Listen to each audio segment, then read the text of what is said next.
کر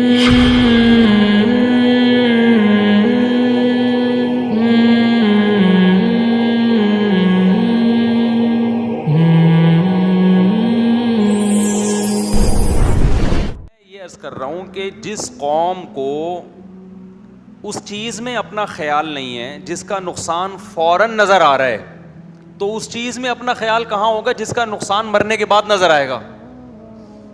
سمجھ میں نہیں آ رہی بات؟ میرا خیال ہے آپ نماز چھوڑ دو، فوراً نقصان تھوڑی ہوگا. دنیا کا بھی نقصان ہوتا ہے لیکن وہ بھی آہستہ آہستہ، ایک دم سے تو نہیں ہو جاتا نا. لیکن وہ نقصان بھی یقینی نظر نہیں آ رہا ہوتا. لیکن جو یقینی نقصان ہے موت کے بعد والا، وہ تو موت کے بعد ہے نا. تو اس سے پتہ چلتا ہے کہ بھائی اپنا خیال نہ رکھنا، اپنے آپ کو بھول جانا، یہ بڑی ڈینجرس بیماری ہے.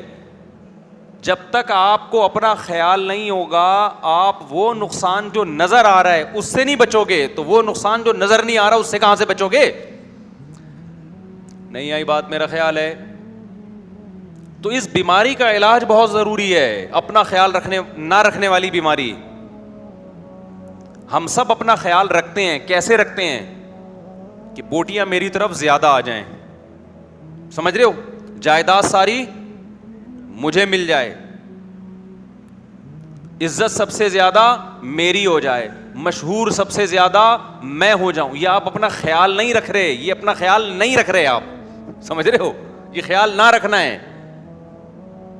خیال رکھ رہے ہوتے تو پھر آپ یہ سوچتے کہ جس چیز بعد میں جا کے جس کے، دیکھو جو شہرت کا بھوکا ہوتا ہے نا، آپ چاہتے ہو میں مشہور ہو جاؤں، جو شہرت کا بھوکا ہوتا ہے سب سے پہلی سزا یہ ملتی ہے کہ اس کا سکون اللہ چھین لیتے ہیں. ہر وقت حسد، جیلسی، لوگوں سے بغض. تو یہ تو اپنا بیڑا غرق کر رہا ہے نا یہ آدمی. دیکھو جو آدمی چاہتا ہے ہر جگہ میری تعریف ہو، وہ ہر وقت ٹینشن میں رہے گا کہ نہیں رہے گا؟ کیونکہ دنیا میں ایسا کوئی ہے جس کی ہر جگہ تعریف ہوتی ہو؟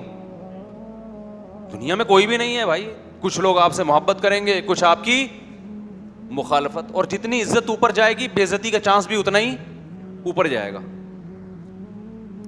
ایک سچی مچی کی بے عزتی، ایک ویسے ہی جھوٹی موٹی کی بھی لوگ الزام لگا رہے ہوتے ہیں. وہ اور ٹینشن ہو رہی ہوتی ہے انسان کو کہ یار ایک چیز میرے اندر نہیں ہے، لوگ الزام لگا رہے ہیں میرے اوپر، اور چل جاتا ہے مارکیٹ میں.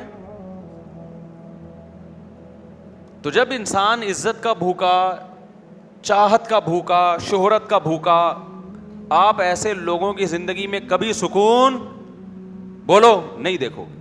ان کو حسد بھی زیادہ ہوتا ہے،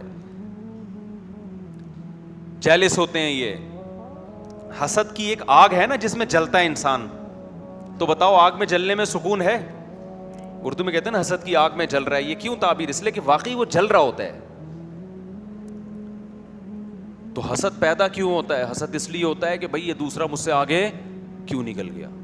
تو اس کا مطلب آپ کو شوق ہے لوگوں میں مشہوری کا، آپ کو عزت کا شوق ہے. یہ ٹینشن آپ کو کھائے جائے گی.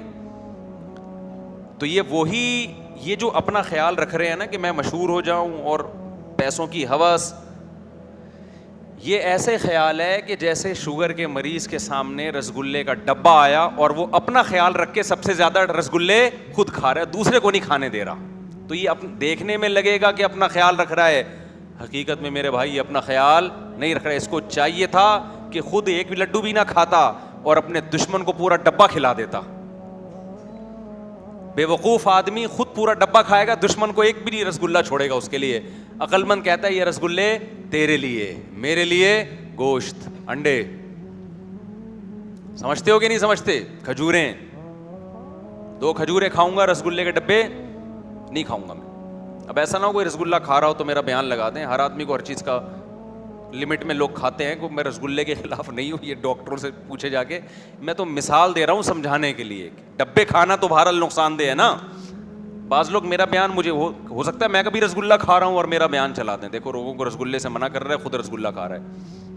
میں کھاتا نہیں ہوں لیکن کھا لوں تو بھی گورنمنٹ میں کوئی پابندی نہیں ہے. تو اگر میں رسگلے کھاتا نا تو آج میں رسگلہ بنا ہوا بیٹھا ہوتا ہے یہاں پہ. آج میں کیا بیٹھا ہوا ہوتا؟ رسگلہ بنا ہوا بیٹھا ہوا. تو قرآن کیا کہتا ہے؟ کچھ لوگ دنیا میں ایسے ہیں جو اپنے آپ کو بھول جاتے ہیں، اور ہم سب اپنے آپ کو واقعی میں بھول گئے ہیں. تو یہ کون لوگ ہیں؟ اس کے بہت سارے اسباب ہیں جب آپ اپنے آپ کو بھولتے ہیں. سب سے بڑا سبب اس کا یہ ہے کہ جب آپ اللہ کو بھولتے ہیں تو پھر اپنے آپ کو بھول جاتے ہیں. نسوا اللہ فانساہم انفسہم, اللہ کہتے ہیں یہ اللہ کو بھول گئے, انہوں نے اپنی ڈکشنری سے اللہ کو نکال دیا, اللہ کو پس پش ڈال دیا. دنیا میں سب سے پہلی سزا ان کو کیا ملے گی کہ اللہ انہیں ان کا اپنا آپ بھلا دے گا. ایسے ایسے یہ کام کریں گے جس سے ان کا نقصان ہوگا دنیا میں بھی آخرت میں بھی. آج تو اس کی آیت ایسے نظر آ رہی ہے نا, دنیا میں جس قوم نے اللہ کو بھلایا, من حیث القوم, وہ قوم اپنا بیڑا غرق کرنے لگی. من حیث القوم, قومی سطح پہ انہوں نے اپنے آپ کو تباہ کر دیا. غیر مسلم قوموں کی آپ ترقیاں تو دیکھ رہے ہیں, ان کی ناکامیاں نہیں دیکھ رہے کہ کن کن محاذوں پہ وہ بری طریقے سے ناکام ہیں. دیکھو ہمارے ہاں کامیابی اور ناکامی کا کرائیٹیریا یہ کہ وسائل کس کے پاس زیادہ ہیں.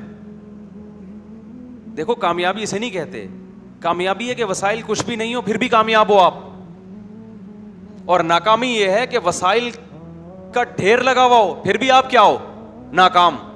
تو گورے کے وسائل کو مت دیکھو, وسائل کامیابی کے بہت ہیں مگر کامیاب نہیں ہیں. آخرت میں تو ہے ہی نہیں, دنیا میں بھی نہیں ہے. یہ غربت مہنگائی آپ یورپین اقوام پہ 4 دن کے لیے مسلط کر کے دیکھو.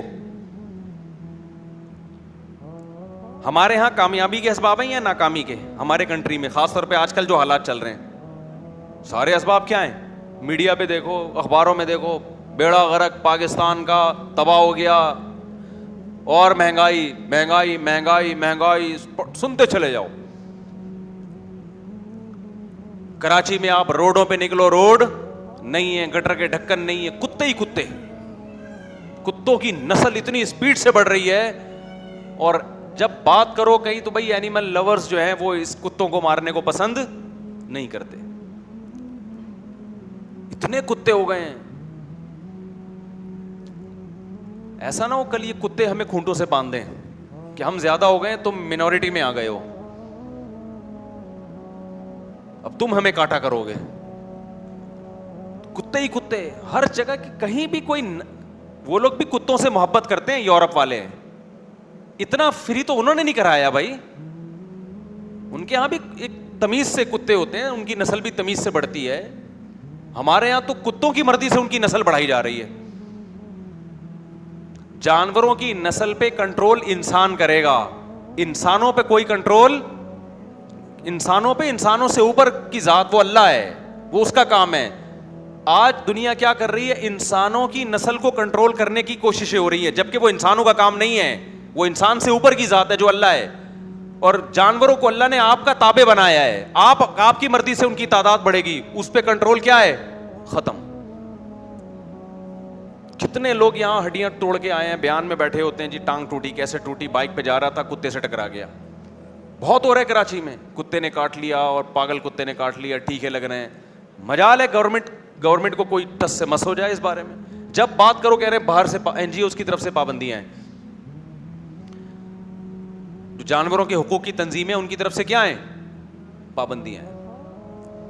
تو نسوا اللہ فانساہم انفسہم, میں کہہ رہا ہوں ہمارے پاس ناکامی کے سارے وسائل ہیں, پھر بھی خدا کی قسم اتنے ناکام نہیں ہیں, خوش ہیں. آپ کسی کو دیکھو نا بیٹھا ہوگا مہنگائی یہ وہ, ایسے رو رہا ہوگا بیٹھ کے, 2 منٹ اخبار پڑھ کے ہوگا, وہ جو ٹینشن ہو رہی ہے وہ بھی کیا پڑھ کے ہوتی ہے, اخبار پڑھ کے یا ٹی وی دیکھ کے. جو ٹی وی نہیں دیکھ رہے, نیوز نہیں سن رہے, ان کو وہ ٹینشن بھی نہیں ہے. اور یہ بھی پورا دین نہیں ہے, پورا دین ہوتا زندگیوں میں تو جو بہت معمولی سی کچھ لوگوں کو ٹینشن ہے وہ بھی نہ ہوتی, کیونکہ صحابہ کرام کے پاس تو دنیاوی لحاظ سے اس سے زیادہ ناکامی کے اسباب تھے. 24 گھنٹے میں کھجور کھانے کو مل رہی ہے, وہاں کوئی معاشی ترقی کی بات کر سکتا تھا؟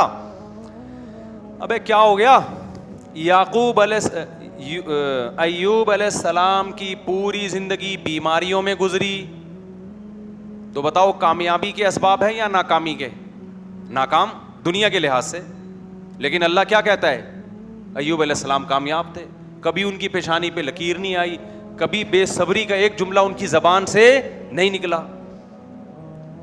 یعقوب علیہ السلام کا چہیتا بیٹا اللہ نے دنیا میں ان سے چھین لیا, ساری زندگی اس کی یاد میں روتے رہے, پھر بھی کیا تھے؟ کامیاب. زبان سے ناشکری کا ایک جملہ بھی نہیں نکلا. اعلم من اللہ ما لا تعلمون, میں اللہ کے بارے میں وہ کچھ جانتا ہوں جو تم نہیں جانتے. کامیابی کے اسباب اور وسائل کو لوگوں نے کامیابی سمجھنا شروع کر دیا ہے. یہ ایسے جیسے آپ کے پاس منزل تک پہنچنے کا راستہ ہو, اسی راستے کو آپ منزل سمجھنا شروع کر دیں. او بھائی اس راستے پہ چل کے منزل پہ پہنچے گا تو بھی اس کو راستہ کہیں گے. سمجھتا نہیں ہے بات کو, میرا خیال ہے جب پڑھے گا نہیں رات کو تو کیسے سمجھے گا بات کو. ہم اسکول میں ہوتے تو یہ ڈائلاگ بولتے تھے, ٹیچر پڑھا رہے ہوتے تھے نا, بچے کی سمجھ میں ویسے بھی نہیں کراچی میں کسی کی سمجھ میں آتا, ٹیچر پڑھا ہی نہیں رہے ہوتے تو سمجھ میں آئے گا کہاں سے. لیکن اس زمانے میں پڑھاتے تھے, طلبہ کی سمجھ میں نہیں آتا تھا. اتنی ترقی نہیں ہوئی تھی, ٹھیک ہے نا, جتنی آج ہے. اب تو پڑھائی نہیں ہے تو سمجھ میں کہاں سے آئے گا. ہمارے دور میں پڑھائی تھی, سمجھ میں نہیں آ رہا ہوتا تھا. تو اس وقت ہم یہ کہتے تھے جب پڑھے گا نہیں رات کو تو سمجھے گا کیسے بات کو. کیونکہ ہم نے مدرسوں میں پھر یہ اصول سیکھا کہ جو کل آپ کا سبق ہوگا نا, جو ٹیچر نے کل پڑھانا ہے, رات کو آپ نے اس کی اسٹڈی کر کے اس کو خود سمجھنے کی کوشش کرنی ہے. کوشش کرنے کے بعد پھر ٹیچر جب اس کو ایکسپلین کریں گے تو آپ کو اچھی طرح سے سمجھ میں آ جائے گا. اگر آپ نے رات کو اسٹڈی نہیں کی, دیکھا ہی نہیں ہے کل کیا سبق ہے, تو کل نہیں سمجھ میں آئے گا. تو اس پہ ہم کہتے تھے جب نہیں پڑھے گا رات کو تو کیسے سمجھے گا بات کو. آگے پھر اسی میں شعر مکمل کر دوں, بچہ سمجھدار ہے اس لیے گھر سے باہر ہے. اس زمانے میں بچوں کو خراب کرنے کے لیے یہ جملہ, جو گھر میں ہوتا ہے وہ سمجھدار نہیں ہے, ایسی ڈائلاگ تھے یہ. تو اس زمانے میں بچوں کو اتنا ہی خراب کرتے تھے کہ بچہ سمجھدار ہے اس لیے گھر سے باہر ہے. تو دوست سمجھتا تھا گھر سے باہر رہنا سمجھداری ہے, وہ خراب ہو جاتا تھا. آج کل خراب کرنے کے لیے موبائل رکھے ہوئے بچوں نے, اسمارٹ فون رکھے ہوئے ہیں, وہ بچوں کو ویڈیوز لڑکیوں کی دکھا رہے ہوتے ہیں اس میں اسکولوں میں بیٹھ کے, اور آپ سمجھ رہے ہو میرا بچہ سائنٹسٹ بننے کے لیے, اعلیٰ تعلیم کے لیے اسکول گیا ہوا ہے. کراچی کے اسکولوں میں اگر کوئی یہ سمجھتا ہے کہ اس کا بچہ سائنسدان بنے گا, اگلے جمعے بیان کے لیے نہ آئے. وہ بیان سننے نہ, ایسے بیوقوف لوگوں کے سامنے جب میں بیٹھ کے بیان کروں گا تو ماحول کا اثر پڑتا ہے انسان پہ, خود بھی. بلکہ کراچی نہیں, سندھ گورنمنٹ ہی کے فضائل چلتے رہتے ہیں عام طور پہ. تو ہم تو دیکھ رہے ہیں پڑھائی کراچی میں نہیں ہے بھائی. تو خیر, تو اللہ تعالیٰ کیا فرماتے ہیں, نسوا اللہ فانساہم انفسہم